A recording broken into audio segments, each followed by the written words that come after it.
I didn't mean to see anything. The words came out before I could stop them. They sounded weak, pathetic even, and the worst part was no one in the room believed me. Two security guards held my arms tight enough that my shoulders hurt. My toolbox had fallen on the marble floor beside us. A screwdriver rolled slowly across the polished surface like it had all the time in the world. I kept my eyes down, because the woman standing in front of me wasn't just any employee. She was Vivian Hale, owner of the company, Billionaire. And the one person you never, ever embarrassed in this building. Her assistant looked furious. Security looked ready to throw me out the window, but Vivian Hale looked at me like she was solving a puzzle. Cold, calm, careful. "You walked into my office without knocking," she said. Her voice wasn't loud, but somehow it carried across the entire floor. I had a work order," I said quickly. "The thermostat upstairs wasn't responding and—" While I was changing. The words landed like a hammer. I felt every pair of eyes in the hallway turn toward me.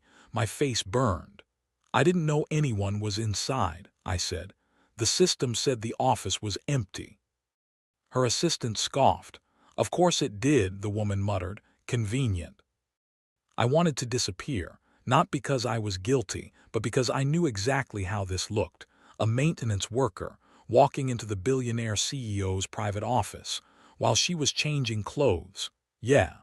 Nobody was going to believe that was an accident. Vivian crossed her arms. She was wearing a blazer now, but I knew I had walked in about 5 seconds before she finished putting it on. 5 seconds that had just destroyed my life. "You saw something you weren't supposed to see," she said. I swallowed. "Yes." "Security," her assistant snapped. "Call HR." My stomach dropped. HR meant termination. Termination meant rent problems. Rent problems meant my daughter and I looking for a new place again. I closed my eyes for a second, just 1 second, then I opened them and looked straight at Vivian. "I'm sorry," I said quietly. The hallway went silent because I wasn't begging. I wasn't making excuses. I was just telling the truth. "I wasn't trying to look," I continued. I turned around the moment I realized someone was there. No one said anything. Then Vivian tilted her head slightly, like she was studying me. "You didn't stare," she said. The assistant frowned. "Vivian."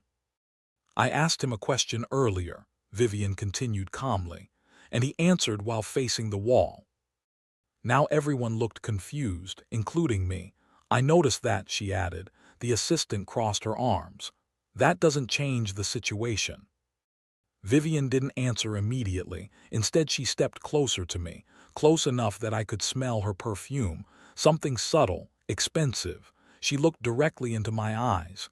"You have a daughter," she said. My heart skipped. "How do you?" "Your employee file." "Right, of course, the building kept records." "Leela," she said, 7 years old. I nodded slowly. "Yes." She looked at me for another long moment. Then she said something that made the entire hallway freeze. "Fire him." My chest tightened. Security loosened their grip slightly, assuming the situation was finished. But Vivian hadn't finished speaking. "Effective immediately," she added. The assistant smirked like she had just won something. My throat felt dry. I had expected this. Still, hearing it out loud hurt more than I thought it would. I bent down slowly and picked up my toolbox. One of the guards stepped back. No one stopped me. No one said anything, because in buildings like this, maintenance workers disappear quietly. I turned toward the elevator, trying to figure out how I was going to explain this to Leela. Then Vivian's voice stopped me. "Wait." The word echoed down the hallway. I turned. Her expression hadn't changed. Still calm, still unreadable, but something about the way she looked at me now felt different, almost thoughtful. "You understand," she said slowly, "that if anyone asks about what happened in my office today—" I nodded immediately. "I'll say nothing." She studied me again. "Nothing at all." "Nothing." She watched me for another few seconds. Then she said quietly, "Good." And for the first time since this disaster started, a strange feeling crept into my chest, because the way she said that word didn't sound like someone who had just ruined my life. It sounded like someone who had started something, Something I didn't understand yet, but I would soon. And when I finally learned the truth behind what Vivian Hale had just done, I realized that getting fired today was only the beginning, because the next thing she said to me would destroy my reputation, and somehow save my life. The elevator doors closed, and just like that my job was gone. I stared at my reflection in the brushed steel wall, grease on my sleeve, dust on my boots. The same uniform I'd worn every day for 3 years. 3 years of fixing lights, replacing filters, repairing door sensors. 3 years of trying to build something stable for my daughter, all gone in 5 seconds. The elevator reached the ground floor with a soft ding. No one looked at me as I walked through the lobby. That's the thing about buildings like this. The people who run them are invisible until they make a mistake. Then suddenly everyone sees them. Outside, the winter air hit my face. Cold, sharp, real. I sat on the concrete steps beside the service entrance and opened my phone. My last paycheck would cover 2 weeks of rent, maybe 3 if I skipped groceries. I rubbed my face. Leela's school ended in 2 hours. She'd ask the same question she asked every day. How was work, Dad? I didn't have an answer for that anymore. The door behind me opened. I expected another maintenance guy coming out for a smoke break. Instead, a familiar voice said, "You left your badge." I turned.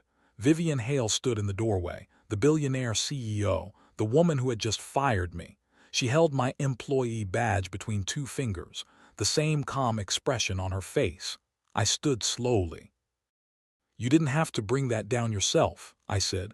"I know." She handed it to me. Our fingers didn't touch.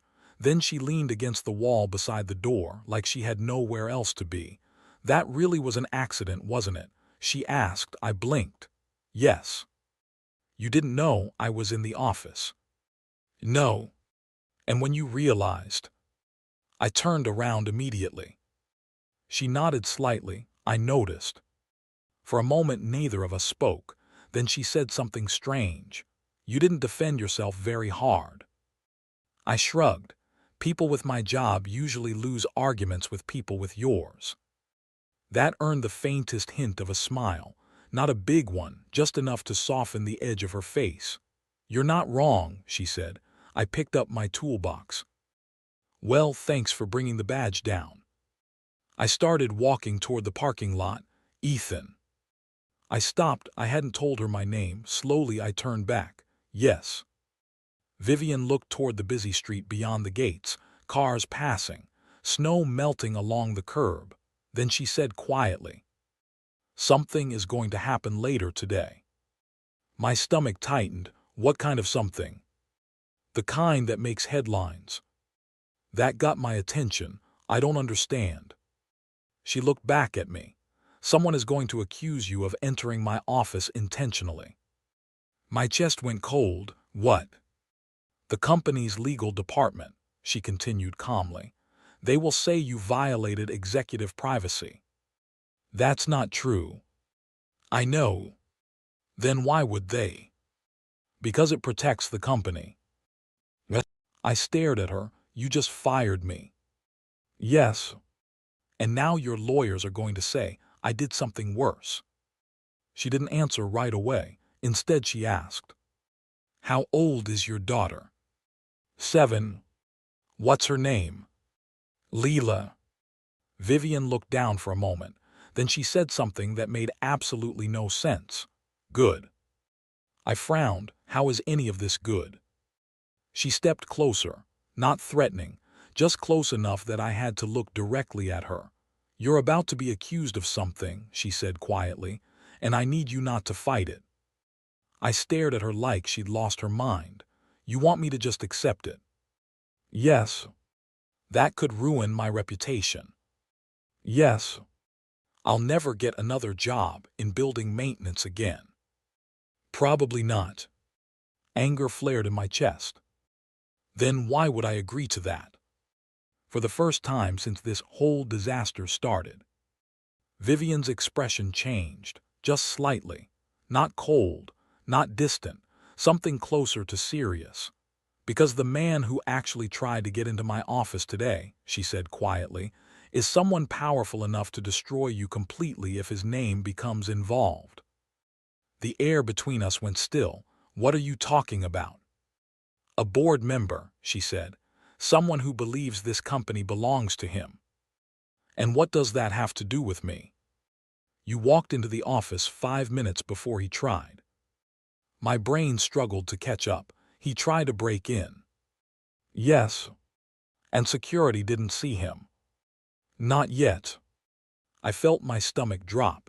You're telling me someone tried to spy on you? Yes. And somehow this ends with me being blamed. Yes. I shook my head slowly. That's insane. Vivian looked straight into my eyes. If his name appears in this situation, Ethan, he will come after anyone involved. Meaning me? Yes. I ran a hand through my hair. So the solution is to destroy my reputation instead. Her voice softened slightly. Temporary damage. I laughed bitterly. There's no such thing. She studied me again. Then she asked quietly, do you trust your instincts about people? I hesitated, usually. Then use them now. She held my gaze, steady, unflinching. I'm not ruining your life, she said. I'm protecting it. I didn't know whether to believe her, but something about the way she said it didn't feel like a lie. Still, I asked the only question that mattered. What happens to me after the accusation? Vivian looked toward the skyline again. Then she said, that depends on whether you believe me. I felt the weight of the moment settle in my chest, because whatever decision I made next would decide everything, my future, my daughter's stability, my reputation, and maybe even my safety. I looked back at the billionaire CEO who had just fired me. Then I asked quietly, what exactly are you planning? Vivian Hale didn't answer immediately, but when she finally spoke, her words changed everything. First, she said calmly, they're going to destroy your name. By the time I picked Leela up from school that afternoon, the story was already online. Not the real story. The version the company wanted people to see. My phone buzzed the moment I stepped into the parking lot. 3 messages from coworkers, 2 missed calls from my supervisor, and 1 notification from a news app. I shouldn't have opened it, but I did. Maintenance worker fired after entering CEO's private office without authorization. My stomach dropped. I tapped the article. There it was, my name, Ethan Rowe, 34, single father, former maintenance employee. The story didn't say I'd done anything criminal, but it didn't have to. The implication did the work. Violation of privacy, unauthorized entry, termination effective immediately. That was enough to make sure no building manager in the city would ever hire me again. I locked my phone and sat in the car for a minute, just breathing. Then the passenger door opened. Hi, Dad. Leela climbed into the seat with her backpack bouncing behind her. Her hair was messy from recess. Her coat zipper was halfway up like she'd gotten impatient with it. Hi, Peanut, I said. She smiled. Then she noticed my face. You look weird. Kids always say exactly what they think. Just a long day, I said. She tilted her head. You got fired again. The words hit harder than anything I'd read online. I blinked. How did you? You always make that face when jobs go away. She said it matter-of-factly, not accusing, just observant, 7 years old, and already too familiar with instability. I forced a small smile. It'll be okay. She studied me for another second, then she nodded once. Okay. That was it, no panic. No crying, just trust. And that trust hurt more than anything, because I didn't know if I deserved it. That evening I was sitting at the small kitchen table in our apartment when my phone buzzed again. Unknown number. I almost ignored it, but something in my gut told me not to. Hello. Ethan. Vivian's voice, calm, controlled like always. You've seen the article, she said. Yes. I'm sorry about the wording. I let out a tired laugh. The wording. Yes. That article basically says I'm a creep. It says you violated executive privacy. Same difference. There was a brief silence, then she said quietly, "The board member I told you about has already contacted legal." My chest tightened, meaning he believes the situation is being handled. And if he believed otherwise, he would start asking questions. I leaned back in my chair. So this is the part where my reputation burns. Yes. And you're still telling me this is protecting me? Yes. I rubbed my forehead, hard to see how. Her voice softened slightly. Have you ever heard of Robert Calder? The name rang a faint bell. Real estate investor. Board member. Right now I remembered. The guy had been in business magazines for years. Huge influence. Old money. Calder believes the company should be his, Vivian continued.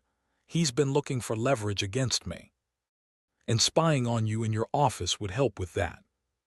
Yes. So if he got caught trying to break in, he would claim he had permission. And blame me.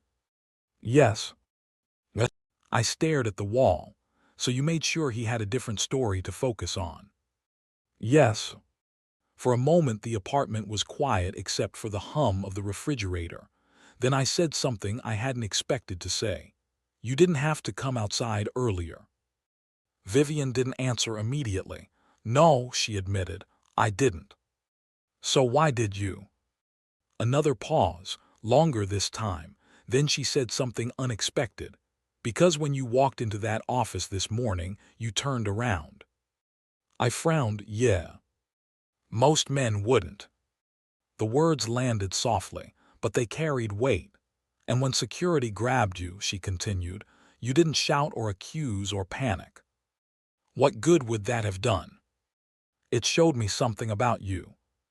I didn't know what to say to that. So I stayed quiet, then a small voice appeared behind me. Dad. I turned. Leela stood in the hallway holding something, a piece of paper. Who's that? She asked. A work person. She walked over and climbed into the chair beside me. Then she held up the paper. It was a drawing, crayon, stick figures, one big, one small. The big one had messy hair. The small one had a purple backpack. You made this today? I asked. She nodded proudly. It's us. I smiled despite everything. It's perfect. Vivian's voice came through the phone. That's your daughter. Yes. Another pause. Then Vivian said quietly, Ethan, tomorrow things are going to get worse. I looked at Leela's drawing. How much worse? The board will push for a public statement. And that means you will be blamed directly. I closed my eyes. Great. But after that, she continued, I can finally move. Move how? For weeks Calder has been setting traps inside the company. And tomorrow he will believe he's safe. My stomach twisted, and when he believes that, Vivian's voice became very calm. Then I'll expose him. I opened my eyes slowly, and what happens to me after that? The line went quiet, long enough that I wondered if she'd hung up.